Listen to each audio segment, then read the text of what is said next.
The end of IC engine. Is there a future for internal combustion engine? IC engines set to disappear in Europe after 2035. 9 countries says that they will ban internal combustion engines. I know how hard it is to read such headlines which are coming these days for all the petrol heads. But we all know it's inevitable that the end of these internal combustion cars is coming. We just have to accept this fact that the internal combustion engine are not going to last forever. And eventually they will be replaced by EVs.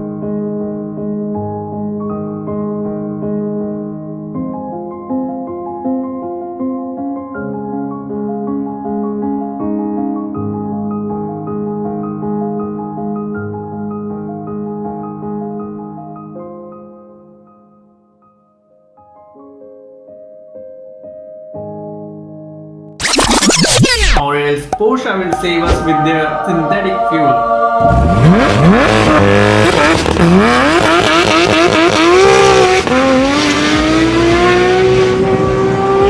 Which we can use like we use our regular fuel, just this will be more eco-friendly. Porsche call it as e-fuel, and synthetic fuel is not a new concept. It was first came into production in 1919.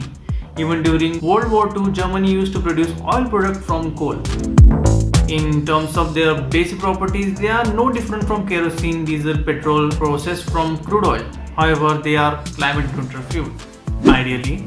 Why I use the word ideally, I will explain later in this video. Talking about e-fuels, what Porsche is doing is relatively simple. In its first step, the electrolysis of water happens, which splits it into two components of hydrogen and oxygen gases. Then CO2 from the atmosphere is directly captured and is combined with hydrogen to produce synthesized methanol. I know what you're thinking right now after listening to this.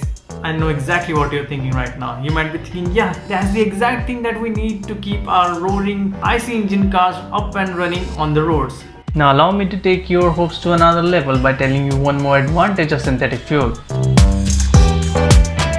The advantage that I'm talking about here is distribution of fuel. Yes, this fuel will not require any new infrastructure for the distribution. It can just use the existing gas station for the distribution. Unlike the EV, which requires separate electric charging station for its charging.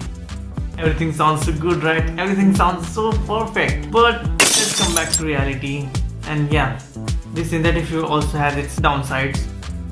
Like first is cost, and I know it's pretty obvious to expect a new fuel to be a little bit expensive at the first, but this is expensive. I mean expensive. $10 per liter, which is equivalent to $37 per gallon, is really expensive. And researchers are working on making this fuel more economical and up to $2 per liter, which is still very expensive as compared to the gasoline that we are using right now. And this point alone can affect the business a lot, because the people who might be interested in this idea might not be interested in the idea of synthetic fuel after listening to this fact. Because if people have another option which is a lot cheaper than this, they might be going towards that, and we cannot blame them for that. It's obvious. Besides fuel, the another issue that there is how the fuel is being made, as making of this fuel requires a lot of energy, which can be fulfilled by general electricity. Yes, that electricity which is produced by coal.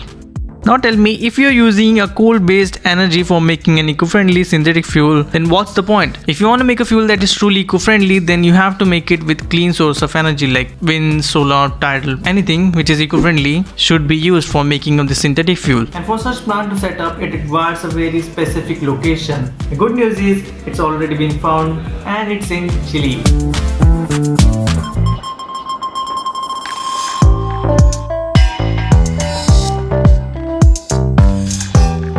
Yeah, in Chile, Porsche has built a plant in partnership with Siemens for the production of synthetic fuel.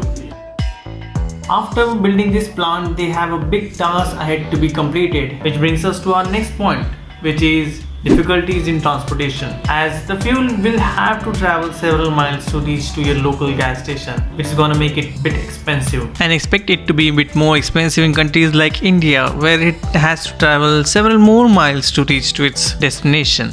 So what now? Should we not believe in the idea of synthetic fuel anymore? I say no. because I still think that there is some time left for us before these all electric cars just replace these internal combustion cars on the road.